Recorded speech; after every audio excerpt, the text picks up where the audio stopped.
Praise the Lord. கர்த்தருடைய நாமம் மகிமைப்படுவதாக.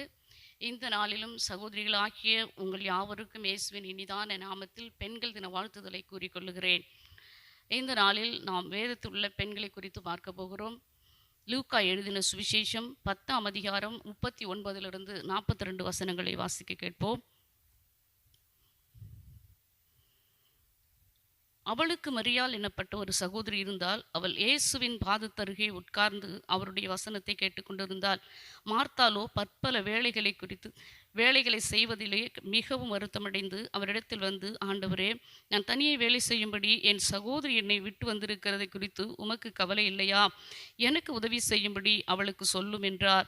இயேசு அவளுக்கு பிரதியுத்தரமாக, மார்த்தாளே, மார்த்தாளே, நீ அநேக காரியங்களை குறித்து கவலைப்பட்டு கலங்குகிறாய். தேவையானது ஒன்றே. மரியாள் தன்னை விட்டு எடுபடாத நல்ல பங்கை தெரிந்து கொண்டாள். அருமையான கர்த்தருடைய பிள்ளைகளே, இந்த வார்த்தைகளை நாம் பார்க்கும்போது, இந்த வசனங்களை நாம் கவனித்து பார்க்கும்போது, இன்னும் அதில் உள்ள அநேக வசனங்களை வாசிக்கும்போது, அதில் மார்த்தாள் தன் வீட்டிலே இயேசுவை ஏற்றுக்கொண்டாள் என்று பார்க்கிறோம். மார்த்தாள் இயேசுவை வீட்டிலே ஏற்றுக்கொள்ளுகிறாள். மரியாளோ இயேசுவின் பாதத்தருகே உட்கார்ந்து வேத வசனத்தை கேட்டுக்கொண்டிருக்கிறாள். மார்த்தாள் இயேசுவை வீட்டில் ஏற்றுக்கொண்டது மாத்திரமல்ல, அவரை கொண்டு வந்து வீட்டில் விட்டுட்டு தன்னுடைய வேலைகளை கவனிக்க ஆரம்பித்து விட்டார். இன்றைக்கு அநேக பெண்களாகிய நாம் இயேசுவை ஏற்றுக்கொண்டோம் என்று சொல்கிறோம். நமது இல்லத்திலும் உள்ளத்திலும் இயேசுவை ஏற்றுக்கொண்டோம். ஆனால் இல்லத்தில் இயேசுவை உட்கார வைத்துவிட்டு, அவருக்கு ஒரு இடத்தை கொடுத்து விட்டு, அவர் மேலே கவனம் செலுத்தாதபடி நமது வேலைகளை குறித்தும் நம்ம வீட்டில் உள்ள காரியங்களை குறித்தும் அதிலேயே மிகவும் கவனம் செலுத்தி கொண்டிருக்கிறோம். இயேசுவினுடைய பாதத்தில் அமரவோ, அவருடைய வேத வசனத்தை கேட்கவோ, ஜெபிக்கவோ, தியானிக்கவோ இன்றைக்கு நமக்கு நேரம் இருப்பதில்லை. அநேக பெண்களை எடுத்துக்கொண்டால், நாம் எல்லாருமே சகோதரிகளாக இருக்கிற நமக்கு வீட்டில் பல வேலைகள் உண்டு. அதிலும் கணவருக்கு பார்த்து பார்த்து வேலை செய்யணும், பிள்ளைகளுக்கு பார்த்து பார்த்து வேலை செய்யணும், வீட்டில் பெரியவர்கள் இருந்தால் அவர்களை கவனிக்கணும், வீட்டு வேலைகளை செய்யணும், சமைக்கணும், துவைக்கணும், மார்க்கெட் போகணும், பல வேலைகள் இருக்குது பெண்களுக்கு. பொழுது விடிந்து பொழுது போனால் அவ்வளோ வேலைகள் செய்து சகோதரிகள் களைத்து போய் விடுகிறோம். ஆனால் ஆண்டவருடைய சமூகத்தில் அமர்வதற்கு நாம் நேரம் எடுத்துக்கொள்கிறது இல்லை. அதனால நம்ம ஆவியில், ஆத்மாவில், சரீரத்தில் ஒரு பெரிய களைப்பையும் சோர்வையும் சந்திக்கிறோம். அன்பான கர்த்தருடைய பிள்ளைகளே, இன்றைக்கு நீங்கள் உலகத்து மேல் உள்ள கவலையும், உலகத்து மேலும், வீட்டின் மேலும், பிள்ளைகள் மீதும் நீங்கள் வைத்திருக்கிறதான காரியங்களை தேவன் பார்த்து கொள்ளுவார். ஆனால் தேவனுடைய சமூகத்தில் நீங்கள் நேரம் எடுத்து மரியாளை போல் அவருடைய பாதத்தில் அமர நீங்கள் நேரம் எடுத்துக்கொள்ள வேண்டும். அது மாத்திரமல்ல, உலக கவலைகளினாலே, உலக பிரச்சனைகளினாலே, வீட்டினுடைய சூழ்நிலைகளினாலே பிள்ளைகளுடைய எதிர்காலம் எப்படி இருக்குமோ, பிள்ளைகளுடைய காரியங்கள், கணவருடைய காரியம், வீட்டுடைய உறவினர்களுடைய காரியங்கள் எப்படி இருக்குமோ என்று சொல்லி பல காரியங்களை நமது சிந்தையில் வைத்து கலங்கி தவித்து கொண்டிருக்கிறோம். அந்த கவலைகளை எல்லாம் நாம் எடுத்து தேவ சமூகத்தில் வைக்கும்போது நமது இருதயத்திற்கு ஒரு ஆழமான அமைதலையும் மகிழ்ச்சியும் சந்தோஷத்தையும் அவர் கொடுக்கிறார். அது மாத்திரமல்ல, தேவ சமூகத்தில் அமரும்போது நமக்கு ஒரு தேவ பிரசனம் கிடைக்கிறது. நமது ஆவியில், ஆத்மாவில் ஒரு தெளிவு கிடைக்கிறது. தேவ சமூகத்தில் நாம் அமரும்பொழுது நமக்கு ஒரு விடுதலை கிடைக்கிறது. அன்றைக்கு மரியாள் தன்னை விட்டு எடுபடாத ஒரு நல்ல பங்கை அவள் தெரிந்து கொண்டார். இன்றைக்கு நாம் அநேக காரியங்களில் தெரிந்து கொள்வது என்னன்னா, நமக்கு என்ன தேவையோ அதை மாத்திரம் நாம் தெரிந்து கொள்ளுகிறோம். தேவனுக்கு பிரியமானது என்ன, தேவனுக்கு எது ஏற்கும், தேவனுடைய சித்தம் என்ன அறிந்து அதை நாம் செயல்படுத்துவோம். ஆனால் நமக்கு வருகிறதான எல்லா சோதனைகளிலும் பிரச்சனைகளிலும் நாம் ஜெயத்தை காண முடியும். இந்த மரியாள் தன்னை விட்டு எடுபடாத நல்ல பங்கை தெரிந்து கொண்டால், மார்த்தாள் போய் இயேசுவிடம் சொல்லுகிறார், நான் இவ்வளவு வேலைகளை செய்து கொண்டிருக்கிறேனே, என் சகோதரி இப்படியாய் அமர்ந்திருக்கிறாளே, உமக்கு கவலை இல்லையா என்று கேட்கும்போது இயேசுவே தன் வாயை திறந்து சொல்லுகிறார், அவள் தன்னை விட்டு எடுபடாத நல்ல பங்கை தெரிந்து கொண்டாள் என்று சொல்லி. அன்பான சகோதரிகளே, இன்றைக்கு நமக்கு வேண்டியதெல்லாம் இந்த உலகத்தில் எவ்வளவு இருந்தாலும், எவ்வளோ வேலைகள், எவ்வளோ காரியங்கள் நம்மை சுற்றி சூழ்ந்திருந்தாலும் கூட, அவைகள் எல்லாவற்றிலும் மத்தியிலும் தேவனுடைய சமூகத்தில் மரியாளை போல அமர்ந்து தேவ வசனத்தை கவனிக்கவும், வசனத்தை தியானிக்கவும், ஜெபிக்கவும் நாம் நேரம் எடுத்துக்கொள்வோம். நாம் ஜெபிக்கும் பொழுது நாம் பெரிய காரியங்களை காண முடியும். குடும்பத்தில் மாத்திரமில்லை, சமுதாயத்திலையும் நம் பிள்ளைகளுடைய எதிர்காலத்திலேயும் ஒரு பெரிய ஆசீர்வாதத்தை நாம் காண முடியும். மார்த்தாளை போல நீங்கள் பல காரியங்களை குறித்து கவலைப்பட வேண்டாம். உங்கள் கவலைகள் எல்லாவற்றையும் விசாரிக்கிற கர்த்தருடைய பாதத்தில் உங்கள் கவலைகளை நீங்கள் இறக்கி வைத்து விடுங்க. கர்த்தர் உங்களுடைய காரியங்களை வாய்க்க செய்வார். 42வது வசனம் சொல்லுகிறது, தேவையானது ஒன்று. இந்த நாட்களில், இது கடைசி நாட்களில் நம்ம வாழ்ந்து கொண்டு இருக்கிறோம். நமக்கு என்ன தேவை? நமது ஆவிக்குரிய வாழ்க்கையின் வளர்ச்சிக்கு என்ன தேவை? இன்னும் ஆண்டவரோடு நெருங்குவதற்கு நமக்கு என்ன தேவை என்பதை அறிந்து நாம் தேவ சமூகத்தில் அமர்ந்து அவருடைய பாதத்தில் அமர்ந்து இருக்க வேண்டும். அது ஒன்று தான் நமக்கு இப்போ முக்கியமான தேவையாக இருக்குது. எங்கெங்கேயோ நேரத்தை செலவிடுகிறோம், எங்கெங்கேயோ போய் அமர்ந்து இருக்கிறோம், எங்கெங்கேயோ என் நண்பர்களுக்காக நேரத்தை செலவிடுகிறோம், உறவுகளுக்காக நேரத்தை செலவிடுகிறோம், பிள்ளைகளுக்காக போய் ஸ்கூலில் பல மணி நேரங்கள் காத்திருக்கிறோம். ஆனால் தேவ சமூகத்தில் அமர்வது தான் நல்ல பங்கு என்று வேதம் சொல்லுகிறது. இயேசுவே சொல்லுகிறார். ஆகவே நல்ல பங்கை நீங்கள் தெரிந்து கொள்ள வேண்டுமானால் தேவ சமூகத்தில் அனுதினமும் ஆவிக்குரியவர்கள் என்று சொல்லுகிற நீங்கள், கிறிஸ்தவர்கள் என்று சொல்லுகிற நீங்கள், சகோதரிகளாகி நீங்கள் தயவு செய்து 1 மணி நேரமாகிலும் தேவ சமூகத்தில் அமருங்க. 1/2 மணி நேரமாகிலும் வேதத்தை தியானிப்பதற்கு நேரம் எடுத்துக்கொள்ளுங்க. கர்த்தர் கொடுத்த நேரத்தை கர்த்தருக்காக நாம் பயன்படுத்தும் போது பெரிய ஆசீர்வாதத்தை பெற்றுக்கொள்ளுவோம். மரியாள் தன்னை விட்டு எடுபடாத நல்ல பங்கு தெரிந்து கொண்டது போல நாமும் தேவனுடைய சமூகத்தில் அமர்வதை தெரிந்து கொள்ளுவோம். அது மாத்திரமல்ல, எஸ்தர் ராஜாத்தியை குறித்து நாம் பார்ப்போமானால், எஸ்தர் புஸ்தகம் 4ஆம் அதிகாரத்தில் சில வசனங்களை நாம் வாசிக்கும் பொழுது எஸ்தரை குறித்து இங்கே பார்க்கிறோம். எஸ்தர் ராஜாத்தி தன்னுடைய யூத குலத்து மக்களுக்காக திறப்பின் வாயில நிற்பதற்காக ஆயத்தமாகிறாள், உபவாசித்து ஜெபிக்கிறாள். இங்கு இந்த சம்பவம் உங்கள் யாவருக்கும் நன்றாய் தெரியும். எஸ்தர் ராஜாத்தி அங்கே ராஜா அழைப்பதற்கு முன்னதாக, ராஜாவுக்கு முன்னாடி யார் போனாலும் அவங்களுக்கு மரணம். ஆகவே மொர்தகாய் சொல்லுகிறார், யூத குலமே அழிய போகிறது, நீ அரண்மனையில் இருக்கிறதுனால நீ தப்பித்து கொள்ள முடியுமா?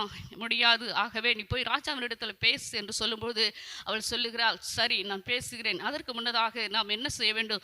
3 நாள் உபவாசம் இருக்கலாம். 3 நாள் அல்லும் பகலும் குடியாமலும் புசியாமலும் நான் உபவாசம் பண்ணிவிட்டு அதன் பிறகு நான் ராஜாவிடத்தில் போய் யூதகுல ஜனத்துக்காக, என்னுடைய ஜனங்களுக்காக நான் திறப்பிலே நின்று நான் ராஜாவின் சமூகத்தில் நின்று பேசுகிறேன் என்று சொல்லி தைரியமாய் சொல்லிவிட்டு போய் தன்னோடு கூட அனைவரை சேர்த்து கொண்டு, தாதிமார்களை சேர்த்து கொண்டு ஜெபிக்க ஆரம்பிக்கிறாள். மொர்தகாயும் யூதர்களும் சேர்ந்து இந்த உபவாச ஜெபத்தை செய்கிறாங்க. 3 நாள் ஜெபித்து விட்டு ராஜாவின் முன்பாக போய் நிற்கிறாள். இப்படியாய் அன்பான கர்த்தருடைய பிள்ளைகளே, இன்றைக்கு யூத குலத்துக்காக தன்னுடைய ஜனம் அழிவிலிருந்து தப்புவிக்கப்பட வேண்டும், யூதகுலம் அழிவிலிருந்து தப்புவிக்கப்பட வேண்டும், சத்துருவின் கரத்திலிருந்து அவர்கள் விடுவிக்கப்பட வேண்டும் என்ற நோக்கத்திற்காக எஸ்தர் ராஜாத்தி எப்படி 3 நாள் உபவாசித்து அல்லும் பகலும் குடியாமலும் புசியாமலும் இருந்து தேவ சமூகத்தில் நின்று ஜெபித்து காரியத்தை மாறுதலாக மாற்றினாலோ, அதே போல இன்றைக்கு அருமையான சகோதரிகளே, நீங்களும் நானும் ரட்சிக்கப்பட்டு விட்டோம், அழிவிலிருந்து தப்புவிக்கப்பட்டோம், பாவத்திலிருந்து சாபத்திலிருந்து மீட்கப்பட்டு விட்டோம் இல்லையா? ஆனால் அநேகர் இன்னும் பாவத்தில் இருக்கிறாங்க, சாபத்தில் இருக்கிறாங்க. விசேஷமாக நமது குடும்பத்தில் எடுத்துக்கொள்ளுங்க, இன்னும் ரட்சிக்கப்படாத எத்தனையோ பிள்ளைகள் பாவத்தில் அடைந்து கொண்டு இருக்கிறார்கள், சாபத்தில் இருக்கிறார்கள், பிசாசின் கட்டுகளினாலே பீடிக்கப்பட்டு கொண்டு இருக்கிறார்கள். நமது குடும்பத்தில் மாத்திரல்ல, நம்ம உறவுகளிலே, நம்ம இருக்கிற பகுதியிலே, நமது சென்னை பட்டணத்திலே, நம்ம தமிழ்நாட்டிலே, நம்ம இந்திய தேசத்தில் எடுத்துக்கொண்டால் லட்சக்கணக்கான கோடிக்கணக்கான ஜனங்கள் பாவத்தை பச்சை தண்ணீரை போல பருகி கொண்டிருக்கிறார்கள். இடதுகைக்கு வலதுகைக்கு வித்தியாசம் தெரியாமல் இருக்கிறார்கள். உண்மை தெய்வம் எது என்று அறிந்து கொள்ளாமல் இருக்கிறார்கள். தன் மனம்போன போக்கில் வாழ்ந்து கொண்டு இருக்கிறார்கள். இவர்களுக்காக நாம் திறப்பில் எஸ்தரை போல நிற்போமானால் இவர்களை அநேகரை நாம் ஆண்டவருக்குள்ளாக மீட்டுக்கொள்ள முடியும், அழிவிலிருந்து தப்பிவிக்க முடியும். சிசுமாய் சகோதரிகள் ஆகிய அநேக பெண்கள் வீட்டிலிருந்து வெளியே வர முடியாத நிலையில் இருக்கிறாங்க. அநேக சூழ்நிலைகளினால கட்டப்பட்டு இருக்காங்க, குடும்ப பாரத்தினால கட்டப்பட்டு இருக்கிறாங்க, பிசாசினுடைய ஆதிக்கத்தில் இருக்கிறாங்க. அநேக பெண்கள் தேவனை அறிந்தும் ஆலயத்திற்கு விடுதலையோடு கூட தேவனை தொழுது கொள்ள முடியாத கட்டுப்பாட்டுக்குள்ளாக வாழ்ந்து கொண்டு இருக்கிறாங்க. எப்படிப்பட்ட பெண்களுக்கெல்லாம் நாம் என்ன செய்ய போகிறோம்? அருமையான தேவ பிள்ளைகளே, அன்பான சகோதரிகளே, நீங்களும் நானும் திறப்பில் இருக்கத்தக்கதாக தேவனுடைய கரத்தில் நமது தேசத்துக்காக, நமது நாட்டுக்காக, நமது பட்டணத்தில் உள்ள மக்களுக்காக, விசேஷமாய் பெண்களுக்காக, பெண்களுடைய பாதுகாப்புக்காக, பெண்களுடைய விடுதலைக்காக, பெண்களுடைய ரட்சிப்புக்காக, பெண்களுடைய ஆசீர்வாதத்துக்காக, பெண்களுடைய உயர்வுக்காக நாம் திறப்பில் இருக்க வேண்டும்.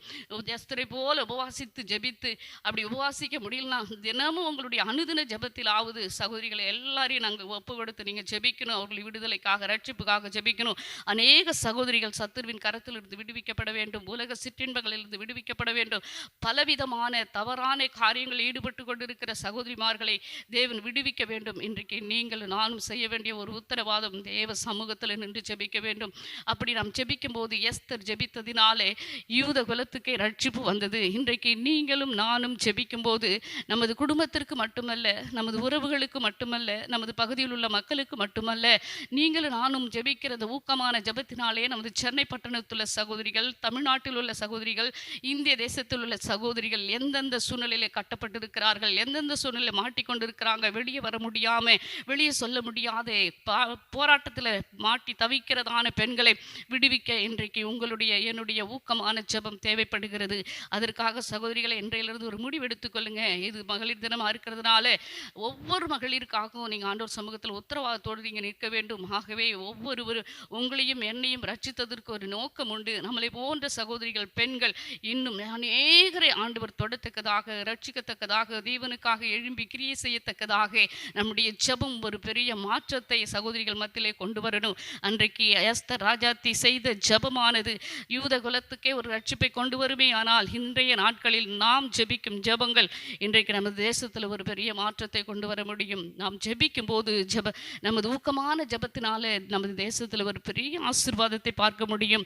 அது மாத்திரமல்ல, நமது ஊக்கமான ஜெபம் அநேக தடைகளை உடைத்து ஜனங்கள் ரட்சிக்கப்பட முடியாதபடி, பெண்கள் விடுதலையோடு வந்து தேவனை தொழுது கொள்ள முடியாதபடி இருக்கிற தடைகள் உடைக்கப்படும். நமது ஜெபத்தினாலே ஆமான் போன்ற எதிரிகளை வீழ்த்தி தேவன் ஜெயத்தை கட்டளையிடுவார், அநேகருக்கு விடுதலையை கட்டளையிடுவார். நமது ஜெபத்தினாலே தேசத்தில் ஒரு பெரிய அசைவை நாம் பார்க்க முடியும். ஆகவே இன்றைய நாட்களிலிருந்து நீங்கள் ஒரு முடிவெடுத்துக் கொள்ளுங்க. நமது பெண்கள் மத்தியிலே ஒரு பெரிய மாற்றத்தையும் தைரியத்தையும் எழுப்புதலையும் கொண்டு வர வேண்டும் என்று சொன்னால் பெண்களாகிய நீங்களும் நானும் எழும்புவோம். தேவ சமூகத்தில் தேவனுடைய சமூகத்தில் அமர்ந்து திறப்பில் நின்று ஜெபிக்கத்தக்கதாக பாரத்தோடு, உபவாசத்தோடு, ஊக்கத்தோடு, உற்சாகமாய் ஒரு கூட்டத்தை சேர்த்து கொண்டு ஜெபிக்கிற அந்த ஜெப ஆவியினாலே நாம் நிரப்பப்படுவோம். எழும்புவோம், எழும்பி பிரகாசிப்போம். அநேக பெண்களை கிறிஸ்துவுக்குள்ளாக கொண்டு வருவோம். கர்த்தர் நம்மை ஆசீர்வதிப்பாராக.